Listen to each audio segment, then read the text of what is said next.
মুকসুদপুরে বিক্রয় প্রতিনিধি জোটের কমিটি গঠন করা হয়েছে।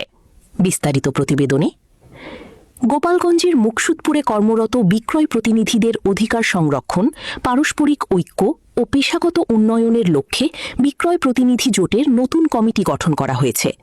এতে সর্বসম্মতিক্রমে আমজাদ হোসেন মৃধা সভাপতি এবং সুজন হাওলাদার সাধারণ সম্পাদক নির্বাচিত হয়েছেন।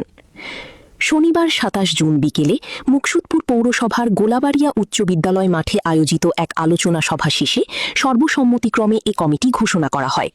সভায় উপজেলার বিভিন্ন প্রতিষ্ঠানে কর্মরত বিক্রয় প্রতিনিধিরা উপস্থিত ছিলেন। নবনির্বাচিত সভাপতি আমজাদ হোসেন মৃধা ও সাধারণ সম্পাদক সুজন হাওলাদার তাদের বক্তব্যে সকল বিক্রয় প্রতিনিধিকে ঐক্যবদ্ধভাবে কাজ করার আহ্বান জানান। তারা বলেন, বিক্রয় প্রতিনিধিদের ন্যায্য অধিকার আদায়, পারস্পরিক সহযোগিতা বৃদ্ধি এবং পেশাগত মর্যাদা রক্ষায় জোটটি সক্রিয় ভূমিকা পালন করবে। সবার কাছে নিবেদন হয়েছে, সবাই যে পবিত্র দায়িত্ব দিচ্ছেন, আমি যেন পবিত্র দায়িত্ব আপনাদের সাথে একসাথে কাঁধে কাঁধ মিলে সুন্দরভাবে পালন করতে পারি, এই জন্য সবার কাছে শুভকামনা। আমরা সকলে চেষ্টা করব কিভাবে আমাদের সংগঠনটাকে সামনে গুরুত্বপূর্ণ করা যায়।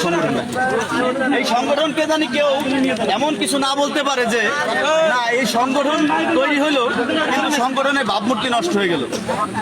আমাদের সামনের দিনগুলোকে সঠিকভাবে এবং ন্যায় এবং ইনসাফের প্রতিষ্ঠাতা আমরা করতে পারি, সেই বলে আমি আমার আলোচনা সভায় আরও বক্তব্য রাখেন জাহিদ হাসান, নূর আলম, হাবিবুর রহমান, বাবু, আনন্দ, হাদি, মতিউর রহমান, সুজন, শাহিন ও কিবরিয়া ইসলাম। বক্তারা সংগঠনের কার্যক্রমকে আরও গতিশীল ও শক্তিশালী করতে সবাইকে একযোগে কাজ করার উপর গুরুত্বারোপ করেন।